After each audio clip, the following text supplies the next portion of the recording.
ಈಗ ಸದ್ಯಕ್ಕಂತೂ ರಾಜ್ಯದಲ್ಲಿ ನಾಯಕತ್ವ ಬದಲಾವಣೆಯ ವಿಚಾರಕ್ಕೆ ಸಂಬಂಧಪಟ್ಟಂತೆ ಸಿದ್ದರಾಮಯ್ಯ ಕಡೆಯವರಾಗಲಿ ಡಿ ಕೆ ಶಿವಕುಮಾರ್ ಕಡೆಯವರಾಗಲಿ ಮಾತಾಡಬಾರ್ದು ಅಂತ ಒಂದು ಫರ್ಮಾನ್ ಹೊರಡಿಸಿದ್ದಾರೆ.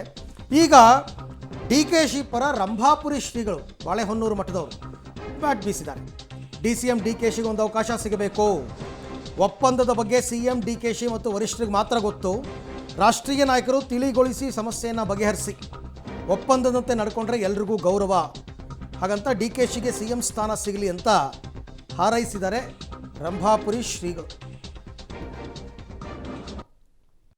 ನಿರ್ಣಯ ಆದಂಥ ರೀತಿಯಲ್ಲಿ ನಡ್ಕೊಂಡ್ರೆ ಈಗಿರುವಂಥ ಮುಖ್ಯಮಂತ್ರಿಗಳಿಗೆ ಮತ್ತು ರಾಷ್ಟ್ರೀಯ ನಾಯಕರಿಗೆ ಮತ್ತಿಷ್ಟು ಕಾಂಗ್ರೆಸ್ಸಿಗೆ ಶ್ರಮಪಟ್ಟು ಜಯ ತಂದು ಕೊಟ್ಟಂಥ ಡಿ ಕೆ ಶಿವಕುಮಾರ್ ಅವರಿಗೆ ಆ ಉನ್ನತ ಸ್ಥಾನ ಸಿಕ್ಕರೆ ಅವರು ಕೂಡ ಸಮಾಧಾನ ಆಕತಿ ಮತ್ತು ಇನ್ನೂ ಹೆಚ್ಚು ಕೆಲಸ ಮಾಡಲಿಕ್ಕೆ ಪ್ರೇರೇಪಣೆ ಆಗ್ತೈತಿ. ಈಗಾಗಲೇ ಕೆಲವು ಜನ ಅಧ್ಯಕ್ಷ ಪದವಿ ತ್ಯಾಗ ಮಾಡಬೇಕು, ಬೇರೆದವರು ಕೊಡಬೇಕು ಅಂತ ಹೇಳ್ತಾರೆ. ಎಲ್ಲಿವರೆಗೆ ಅವರು ಮುಖ್ಯಮಂತ್ರಿ ಸ್ಥಾನದಲ್ಲಿ ಕೂಡೋದಿಲ್ಲ ಅಲ್ಲಿವರೆಗೆ ಅಧ್ಯಕ್ಷ ಸ್ಥಾನ ಬೇರೆಯವರಿಗೆ ಕೇಂದ್ರ ನಾಯಕರು ಬಿಟ್ಟು ಕೊಡು ಅಂತ ಹೇಳಲಿಕ್ಕೆ ಅವರಿಗೆ ತಾತ್ವಿಕವಾಗಿ ಯಾವುದೇ ಒಂದು ಶಕ್ತಿ ಅಭಿಮಾನ ಬರೋದಿಲ್ಲ. ಬಹುಶಃ ಇಲ್ಲಿ ಖಾಲಿ ಆದ್ರೆ ಆ ಸ್ಥಾನ ಅವರಿಗೆ ಭದ್ರತೆ ಒದಗಿಸಿ ಕೊಟ್ಟರೆ ಈ ಸ್ಥಾನ ಅವರು ಅಧ್ಯಕ್ಷ ಸ್ಥಾನ ಯಾರಿಗಾದರೂ ಬಿಟ್ಟು ಕೊಡೋದರಲ್ಲಿ ಸಂದೇಹ ಇಲ್ಲ. ಅದನ್ನು ರಾಷ್ಟ್ರೀಯ ನಾಯಕರೇ ನಿರ್ಣಯಾತ್ಮಕವಾಗಿ ಹೇಳಬೇಕೇ ಹೊರತು ಬೇರೆಯವರು ಹೇಳಿದರೆ ಪ್ರಯೋಜನ ಇಲ್ಲ. ಕಾರ್ಯಕರ್ತರು, ಶ್ರೀಗಳು, ಜನ ಬಯಸ್ತಾರೆ. ಯಾರು ಬಯಸಿದ್ರು ಅವ್ರು ನಾವು ತಪ್ಪು ಅಂತ ಹೇಳೋಕ್ಕಾಗಲ್ಲ. ಸೊ ನಾವೆಲ್ಲ ಕೂತ್ಕೊಂಡು ಪಾರ್ಟಿ ಎಲ್ಲ ಏನು ಹೇಳ್ತಾರೆ ನಾವೆಲ್ಲ ಕೇಳ್ಕೊಂಡು ಹೋಗೋರು. ನಾನಾಗಲಿ ಸಿದ್ದರಾಮಯ್ಯನವರು, ಯಾವಾಗಲೂ ಸಿದ್ದರಾಮಯ್ಯನವರು ಅನೇಕ ಬಾರಿ ಹೇಳಿದ್ದಾರೆ, ಮಲ್ಲಿಕಾರ್ಜುನ ಖರ್ಗೆ ಅವರು ಹೇಳಿದ್ದಾರೆ ಯಾವ ವಿಚಾರನೂ ಮಾತಾಡೋಕ್ಕೆ ಹೋಗ್ಬೇಡಿ ಅಂತ. ಅದಕ್ಕೆ ನಾವು ಮಾತಾಡೋಕೆ ಪಕ್ಷ ಏನು ಹೇಳ್ತಾರೆ ನಾವೆಲ್ಲ ಕೇಳ್ಕೊಂಡು ಹೋಗ್ತೀವಿ. CM ಬದಲಾವಣೆ ವಿಚಾರ ವರಿಷ್ಠರಿಗೆ ಬಿಟ್ಟಿದ್ದು, ಹೈಕಮಾಂಡ್ ಅವ್ರ ತೀರ್ಮಾನಕ್ಕೆ ಬಿಟ್ಟಿದ್ದು. ಆದರೆ ಹೈಕಮಾಂಡ್ನವರು ಇದುವರೆಗೂ ಮುಖ್ಯಮಂತ್ರಿಗಳನ್ನು ಬದಲಾವಣೆ ಮಾಡ್ತೀವಿ ಅಂತ ಯಾವುದೇ ಕೂಡ ಸೂಚನೆಯನ್ನು ಕೊಟ್ಟಿಲ್ಲ. ಯಾವುದೇ ಒಂದು ಪಕ್ಷದಲ್ಲಿ ಸಣ್ಣ ಪುಟ್ಟ ಭಿನ್ನಾಭಿಪ್ರಾಯ ಇರುತ್ತೆ, ಅವಾಗವಾಗ ಶಾಸಕರು ಏನಾದರೂ ಮಾತನಾಡ್ಬೋದು ಅವ್ರವ್ರ ಲೀಡರ್ಗಳ ಪರವಾಗಿ. ಆದರೆ ಅದರ ಅರ್ಥ ಹೈಕಮಾಂಡು ಮುಖ್ಯಮಂತ್ರಿಗಳ ಬದಲಾವಣೆಗೆ ಮುಂದಾಗಿದೆ ಅಥವಾ ನಮ್ಮ ಸರ್ಕಾರ ಅಸ್ಥಿರವಾಗಿದೆ ಅಂತೇನಿಲ್ಲ.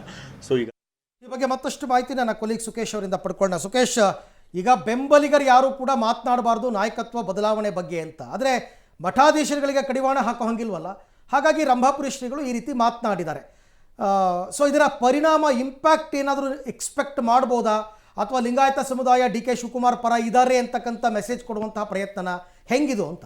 ಅರವಿಂದ್, ಹಾಗೆ ನೋಡೋಕೆ ಹೋದರೆ ಅವರಿಬ್ಬರ ನಡುವಿನ ವೈಯಕ್ತಿಕವಾದಂಥ ವಿಶ್ವಾಸ ಸಂಬಂಧ ಇರೋ ಕಾರಣಕ್ಕಾಗಿ ಮಾತಾಡಿರ್ಬೋದು. ಯಾಕಂದ್ರೆ ನಿನ್ನೆ ಒಂದು ಕಾರ್ಯಕ್ರಮ ಇತ್ತು ಕೂಡ ಕನಕಪುರದ ಕಾರ್ಯಕ್ರಮದಲ್ಲಿ ಇಬ್ಬರು ಒಂದೇ ವೇದಿಕೆಯಲ್ಲಿದ್ದರು. ಆನಂತರ DCM ಡಿ ಕೆ ಶಿವಕುಮಾರ್ ಅಲ್ಲಿಂದ ತೆರಳಿದ ನಂತರದಲ್ಲಿ ಸ್ವಾಮೀಜಿ ಅವರಿಗೆ ಮಾತನಾಡಿದ್ದಾರೆ ಅನ್ನುವಂಥ ಮಾಹಿತಿ ಕೂಡ ಬರ್ತಾ ಇರುವಂಥದ್ದು.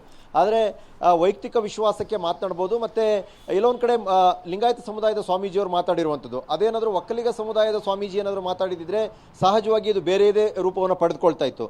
ಆದರೆ ಜಾತಿ ಮೀರಿದ ವ್ಯವಸ್ಥೆಯಲ್ಲಿ ಮತ್ತೊಬ್ಬರು ಸ್ವಾಮೀಜಿ, ಒಂದು ಮಠದ ಸ್ವಾಮೀಜಿಯವರು ಮಾತಾಡಿರುವಂಥದ್ದು ಹಾಗಂತ ಒಂದು ರೀತಿಯ ಚರ್ಚೆಯನ್ನು ಹುಟ್ಟಾಕುತ್ತೆ ಅನ್ನೋದ್ರಲ್ಲಿ ಯಾವುದೇ ಅನುಮಾನ ಇಲ್ಲ ಈ ಮಾತುಗಳು. ಆದರೆ ಎಷ್ಟು ಗಂಭೀರವಾದ ಪರಿಣಾಮವನ್ನು ಬೀರುತ್ತೆ ಈ ಮಾತು ಅನ್ನುವಂಥದ್ದು ಕೂಡ ಪ್ರಮುಖವಾಗುತ್ತೆ. ಆದರೆ ಮೇಲ್ನೋಟಕ್ಕೆ ಜಾತಿ ವ್ಯವಸ್ಥೆಯ ಒಳಗಡೆ ಆಗುವಂಥ ಮಾತುಗಳು ಬರಬಹುದಾದಂಥ ಮಾತುಗಳು, ಅದನ್ನು ಮೀರಿದ ಬರ್ಬೋದಂಥ ಮಾತುಗಳು, ಬೇರೆ ಬೇರೆ ಪರಿಣಾಮಗಳು ಬೇರೆ ಬೇರೆ ರೀತಿ ಇರ್ತವೆ. ಹಾಗಾಗಿ ಸ್ವಾಮೀಜಿಯವರು ಹೇಳಿದರೆ ಸ್ವಾಮೀಜಿಯವರಿಗೆ ದೊಡ್ಡ ಹೆಸರು ಇರ್ಬೋದು ರಾಜ್ಯದಲ್ಲಿ, ಆದರೂ ಕೂಡ ಅವರು ಈ ಮಧ್ಯೆ ಒಂದು ಈ ರೀತಿ ಹೇಳಿಕೆಯನ್ನು ಕೊಟ್ಟಿರುವಂಥದ್ದು.